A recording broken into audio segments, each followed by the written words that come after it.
ദൈവത്തിൻ്റെ അതിപരിശുദ്ധമായ നാമം വാഴ്ത്തപ്പെടുമാറാകട്ടെ. പുതിയ നിയമസഭയുടെ കേന്ദ്രബിന്ദു യേശുവിൻ്റെ ഉയർപ്പും അവൻ്റെ രക്തവുമാകുന്നു. ഉയർത്തെഴുന്നേറ്റ ക്രിസ്തുവിൻ്റേതാണ് സഭ, അല്ലാതെ സഭ പാസ്റ്ററിൻ്റെ അല്ല. അത് ഉയർത്തെഴുന്നേറ്റ ക്രിസ്തുവിൻ്റെയാണ്. പുതിയ നിയമസഭയുടെ തല ക്രിസ്തുവാണ്, സഭ ശരീരമാണ്, അതിലെ വിശ്വാസികൾ ഓരോരുത്തരും അതിൻ്റെ അവയവങ്ങളാണ് എന്ന് നമ്മൾ വായിക്കുന്നു. പക്ഷേ ഒരു പ്രശ്നം എന്താണെന്ന് ചോദിച്ചാൽ 1 കൊരിന്ത്യർ 3-ാം അധ്യായത്തിൻ്റെ 3, 4, 5, 6, 7 വാക്യങ്ങളൊക്കെ ഒന്ന് വായിച്ചാട്ടെ.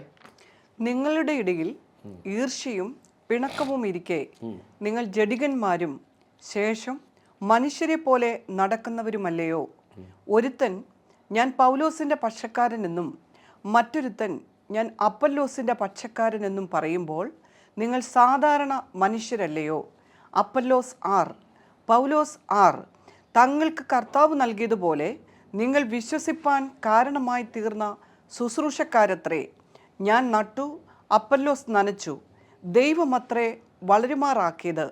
ആകയാൽ വളരുമാറാക്കുന്ന ദൈവമല്ലാതെ നടുന്നവനും നനയ്ക്കുന്നവനും ഏതുമില്ല. ഇവിടെ പറയുന്നത് ഈ കൊറിന്ത്യ സഭ എന്ന് പറയുന്നത് ഒരു യഥാർത്ഥ ദൈവസഭയായിരുന്നു. അത് അപ്പസ്തോല പ്രവൃത്തിയുടെ ആ കാലഘട്ടങ്ങളിൽ ഉണ്ടായി വന്ന ഒരു സഭയാണ്. പൗലോസ് ശക്തമായി നോക്കിക്കൊണ്ടിരുന്ന സഭയാണ്. അവിടെ പറയുക, നിങ്ങളുടെ ഇടയിൽ നിങ്ങളിപ്പോഴും ലൗകികരാണ്, നിങ്ങളുടെ ഇടയിൽ അസൂയയും പിണക്കവും ഉണ്ടായിരിക്കെ നിങ്ങൾ ലൗകികരല്ലേ? സാധാരണക്കാരെ പോലെ തന്നെയല്ലേ നിങ്ങൾ പെരുമാറുന്നത്? ഞാൻ പൗലോസിൻ്റെ പക്ഷക്കാരൻ എന്ന ഒരാളും ഞാൻ അപ്പല്ലോസിൻ്റെ പക്ഷക്കാരൻ എന്നും മറ്റൊരാളും പറയുമ്പോൾ നിങ്ങൾ സാധാരണ മനുഷ്യരല്ലയോ? അപ്പല്ലോസാര്, പൗലോസാര് കർത്താവ് തങ്ങളെ നിയോഗിച്ചതിന് പ്രകാരം നിങ്ങൾ വിശ്വസിക്കുവാൻ മുഖാന്തരമായി തീർന്ന ശുശ്രൂഷകർ മാത്രമല്ലേ? ഞാൻ നട്ടു, അപ്പല്ലോസ് നനച്ചു, വളർത്തിയോ ദൈവമാണ്. ആകയാൽ വളർത്തുന്ന ദൈവമല്ലാതെ നടുന്നവനോ നനയ്ക്കുന്നവനോ ഏതും ഇല്ല. ഇവിടെ നമ്മളൊന്ന് ശ്രദ്ധിച്ചോണം. പൗലോസ് നോക്കിക്കൊണ്ടിരുന്ന ആ സഭയെ പോലും യേശുവിൻ്റെ പക്ഷക്കാരുടെ ഒരു ഭാഗം പറയുന്നില്ല. അത് പരിശുദ്ധാത്മാവിൻ്റെ അതിശക്തമായ പ്രവർത്തനം നിന്ന് ആ കാലഘട്ടത്തിൽ അങ്ങനെ ആയിരുന്നെങ്കിൽ ഈ കാലഘട്ടത്തിലെ അവസ്ഥയൊന്ന് ആലോചിച്ച് നോക്കിയേ.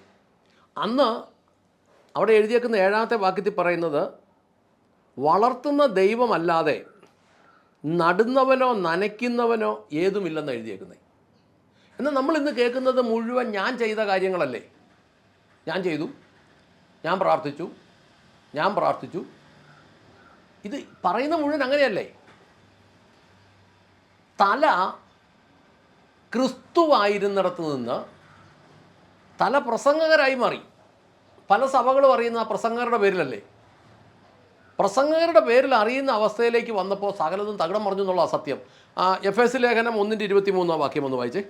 അവനെ സർവ്വത്തിനും മീതെ തലയാക്കി എല്ലാറ്റിലും എല്ലാം നിറയ്ക്കുന്നവന്റെ നിറവായിരിക്കുന്ന അവന്റെ ശരീരമായ സഭയ്ക്ക് കൊടുക്കുകയും ചെയ്തിരിക്കുന്നു. എല്ലാറ്റിനെയും എല്ലാവിധത്തിലും നിറയ്ക്കുന്ന സമ്പൂർണമായ ക്രിസ്തുവിൻ്റെ ശരീരമാണ് സഭ.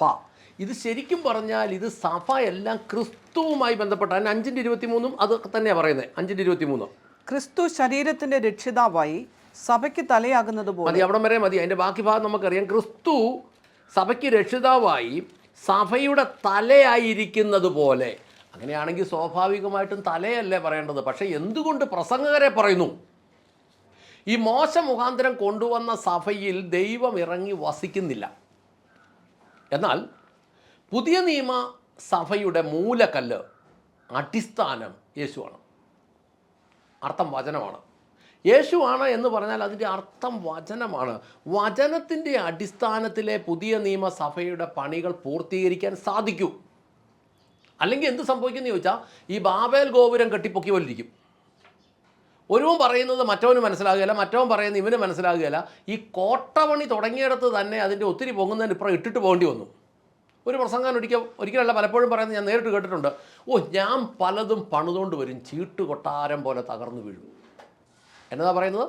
ഞാൻ പലപ്പോഴും പണിതുകൊണ്ട് വരും, ചീട്ട് കൊട്ടാരം പോലെ തകർന്നു വീഴും. അത് എന്തുകൊണ്ടാണെന്ന് ചോദിച്ചാൽ ഞാൻ പണിയുന്നത് കൊണ്ടാണ്. ഞാൻ പണിയുമ്പോൾ ഇത് എൻ്റേതാണ്, ഇതിൻ്റെ ആധാരം എൻ്റേതാണ്, കെട്ടിടം എൻ്റേതാണ്, ഇതിൻ്റെ പേപ്പറല്ല എൻ്റേതാണ്. എൻ്റേത് പണിയുമ്പോൾ എൻ്റെ ട്രസ്റ്റ്, എൻ്റെ ഭാര്യ, എൻ്റെ മക്കൾ, ഞാൻ നിയന്ത്രിക്കുന്ന ട്രസ്റ്റ് എൻ്റെ കയ്യിൽ നിൽക്കണം, എൻ്റേതായിട്ട് നിൽക്കണം. നമ്മളിതിൻ്റെ ആഴങ്ങളിലേക്ക് ചെല്ലുമ്പോൾ, ഇതിൻ്റെ അടിത്തട്ടിലേക്ക് ചെല്ലുമ്പോൾ എല്ലാം ഞങ്ങളുടേത്, എൻ്റേത്, ഞങ്ങളുടേതെന്ന് ആവുക.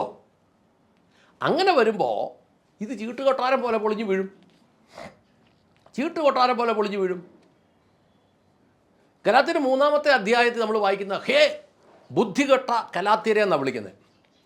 അന്നത്തെ ആ സഭയുടെ ശോചനീയ അവസ്ഥ കണ്ടിട്ടാണ് ഈ ലേഖനം എഴുതിയത്. പഴയ നിയമത്തിൽ ഈ ന്യായപ്രമാണം മൃഗബലികളുടെ അടിസ്ഥാനത്തിലായിരുന്നു സഭ പണിതിരുന്നത്. പഴയ നിയമത്തിൽ ന്യായപ്രമാണ കാലഘട്ടത്തിൽ മൃഗബലികളുടെ അടിസ്ഥാനത്തിലാണ് സഭ പണിതിരുന്നത്. എന്നാൽ പുതിയ നിയമത്തിൽ യേശു എന്ന പേരുള്ള ഒരു പാപവും ചെയ്യാത്ത നിർദോഷ രക്തം ചിന്തിയ ഒരേ ഒരു അടിസ്ഥാന ബലി കൊണ്ട് പുതിയ നിയമസഭയുടെ അടിസ്ഥാനമിട്ട് ആ രക്തം ഇന്നുവരെ നമുക്ക് വേണ്ടി പക്ഷപാതം ചെയ്തുകൊണ്ടിരിക്കുന്നു. അവിടെ അന്ന് ഹേ ബുദ്ധികെട്ട ഗലാത്യരെ എന്ന് വിളിക്കാൻ കാരണം, യേശു മരിച്ചുയർത്ത് ഒരു 10-20 വർഷത്തിനുള്ളിൽ പരിശുദ്ധാത്മാവിൻ്റെ അതിശക്തമായ പ്രവർത്തനം കൊണ്ട് രൂപം കൊണ്ട സഭ, ആ സഭയെ ബുദ്ധികെട്ട ഗലാത്യരെ എന്ന് വിളിച്ചെങ്കിൽ ഇന്നത്തെ കാലത്തുള്ള സഭയെ എന്ത് വിളിക്കേണ്ടി വരും എന്ന് ചിന്തിക്കേണ്ടത് ആവശ്യമാണ്. ശരിക്കും അത് ചിന്തിക്കേണ്ട ആവശ്യമാണ്. ഇവിടെയല്ല ഇന്നിപ്പോൾ പറയുന്ന സ്നേഹം സ്നേഹം സ്നേഹം എന്നാണ് പറയുന്നത്. എന്ത് സ്നേഹം? ആർക്ക് സ്നേഹം? ആരോട് സ്നേഹം? സ്നേഹത്താൽ അടിസ്ഥാനപ്പെട്ട സഭ. എന്തിനു സ്നേഹം? ആരോട് സ്നേഹം? എങ്ങനെ സ്നേഹം? എന്നാൽ ഇവിടെയെല്ലാം ആത്യന്തികമായി നടക്കുന്നത്, തിമോത്തിയോസിൻ്റെ പുസ്തകത്തിൽ അത് കിടക്കുന്നു. അന്ത്യനാളുകളിലെ അവസ്ഥയെക്കുറിച്ച് പറയുന്നു. ഒന്ന് വായിച്ചാട്ടെ. അന്ത്യകാലത്ത് ദുർഘട സമയം, അത് 3-ാം അധ്യായത്തിൻ്റെ 1 മുതൽ 7 വരെയുള്ള വാക്യങ്ങളാണ്. ഒന്ന് നോക്കിയേ. അന്ത്യകാലത്ത് ദുർഘട സമയങ്ങൾ വരും എന്നറിയുക.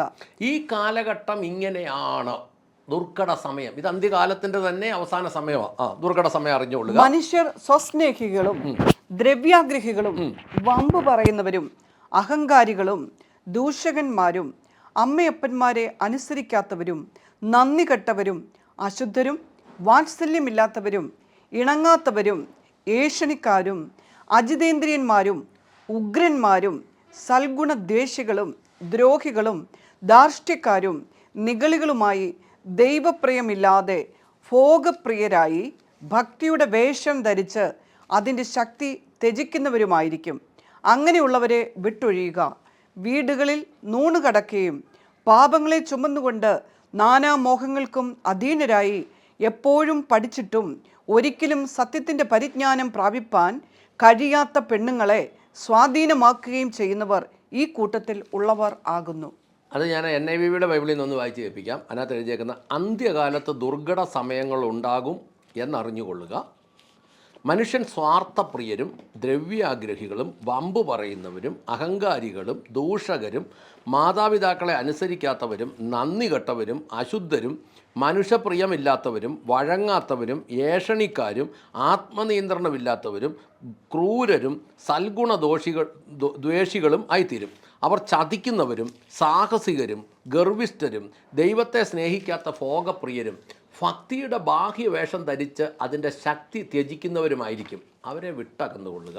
ഭവനങ്ങളിൽ നുഴഞ്ഞു കയറി, അതാണ് സത്യവേദ പുസ്തകം നൂണ്ട് കയറി എന്ന് എഴുതിയേക്കുന്നത്, പാപത്തിനടിമകളും വിഷയാസക്തകളും എപ്പോഴും പഠിപ്പിച്ചിട്ടും ഒരിക്കലും സത്യത്തിൻ്റെ പരിജ്ഞാനത്തിൽ എത്താത്തവരുമായ ദുർബല സ്ത്രീകളെ വശീകരിക്കുന്നത് ഈ കൂട്ടരാണ്.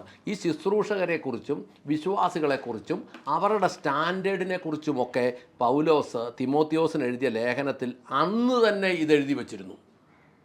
ഇന്നത്തെ ഒരവസ്ഥ യഥാർത്ഥത്തിൽ ഇത് തന്നെയാണെന്ന് പറഞ്ഞത്. അവർ ഭവനങ്ങളിൽ നുഴഞ്ഞു കയറി എന്ന് എഴുതിയേക്കുന്നത് പാപത്തിനടിമകളും വിഷയാസക്തകളും എപ്പോഴും പഠിപ്പിച്ചിട്ടും ഒരിക്കലും സത്യത്തിൻ്റെ പരിജ്ഞാനത്തിൽ എത്താത്തവരുമായ ദുർബല സ്ത്രീകളെ വശീകരിക്കുന്നത് ഈ കൂട്ടരാണ് എന്ന് പറഞ്ഞാൽ എപ്പോഴും പഠിപ്പിക്കും. അവർ പഠിക്കുന്നുമുണ്ട്, പക്ഷേ ഒരിക്കലും അവർ സത്യത്തിൻ്റെ പരിജ്ഞാനത്തിലെത്താത്തവരാണ് അവരെ ദുർബല സ്ത്രീകളെന്ന് വിളിക്കുന്നു എന്നാണ് നമ്മൾ വായിക്കുന്നത്.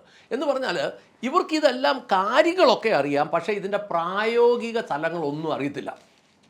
കാര്യങ്ങൾ ഒരു വശത്തോടെ അറിയുന്നതുകൊണ്ട് കാര്യമില്ല, എൻ്റെ ഒരു പ്രായോഗിക തലം കൊണ്ട് വേണ്ടേ.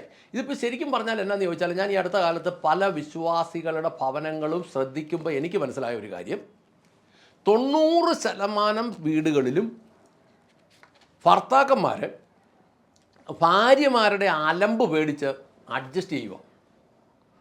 ഈ അഡ്ജസ്റ്റ് ചെയ്യുമ്പോൾ, ഭാര്യമാരുടെ അലമ്പ് പേടിച്ച് അഡ്ജസ്റ്റ് ചെയ്യുമ്പോൾ ഈ അലമ്പിൻ്റെ പുറകിൽ കളിക്കുന്നത് 99% ശുശ്രൂഷകന്മാരുമാണ്. എന്നതെങ്കിലുമൊക്കെ രഹസ്യത്തിൽ വിളിച്ച് പറയുകയോ എന്തെങ്കിലുമൊക്കെ ചെയ്ത് ഇത് അഡ്ജസ്റ്റ് ചെയ്യുമെന്നുള്ളതാണ്. അപ്പോൾ നമ്മൾ മനസ്സിലാക്കിയത്, ദുർബല സ്ത്രീകളെ വശീകരിക്കുന്നവരെക്കുറിച്ചാണ് ഈ വീഡിയോ. ഈ സഭയ്ക്കകത്തെല്ലാം നിൽക്കുന്ന ദുർബല സ്ത്രീകളെയൊക്കെ വശീകരിക്കുന്നത് ഈ ശുശ്രൂഷയിൽ നിൽക്കുന്നവരാ. അതുകൊണ്ട് നമുക്ക് പ്രാർത്ഥിക്കാം, കുടുംബങ്ങളൊക്കെ ദൈവത്തിൻ്റെ വചനത്തിൻ്റെ വ്യവസ്ഥയ്ക്ക് പോട്ടെ. കുടുംബനാഥൻ കുടുംബത്തിലെ അപ്പൻ തന്നെ ആയിരിക്കണം, പാസ്റ്ററാവല്ലോ. അങ്ങനെ ആയിക്കഴിഞ്ഞാൽ കാര്യങ്ങളെല്ലാം തകിടം മറിയും. ആത്മീക ശുശ്രൂഷകൾക്ക് ഒരു ലിമിറ്റും ഒരു പരിധിയും ഉണ്ട്. അതിനപ്പുറത്തേക്ക് കടക്കാൻ സ്ത്രീകൾ ഒരിക്കലും ശുശ്രൂഷകരുടെ മുമ്പിൽ വാതിലുകൾ തുറന്ന് കൊടുക്കരുത്. നിങ്ങളുടെ വീട് നിങ്ങളുടെ വീടാണ്. ശുശ്രൂഷകരെ നിർത്തേണ്ട സ്ഥലത്ത് നിർത്തണം എന്ന് വ്യക്തമായിട്ട് പറഞ്ഞ് പ്രാർത്ഥിക്കാം. സ്വർഗസ്ഥനായ ഞങ്ങളുടെ പിതാവേ, ഞങ്ങളുടെ കർത്താവായ യേശു ക്രിസ്തുവേ, പരിശുദ്ധാത്മാവായി ഞങ്ങളുടെ നല്ല ദൈവമേ, നല്ല ദിവസത്തിനായി നല്ല വചനത്തിനായി ഞങ്ങൾ നന്ദി പറഞ്ഞ് പ്രാർത്ഥിക്കുന്നു.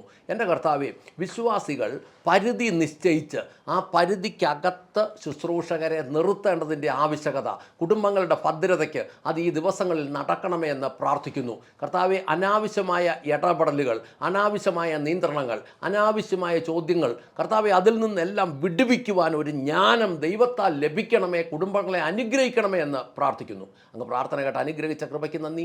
യേശു ക്രിസ്തുവിൻ്റെ ധന്യമുള്ള നാമത്തിൽ തന്നെ. ആമേൻ, ആമേൻ, ആമേൻ.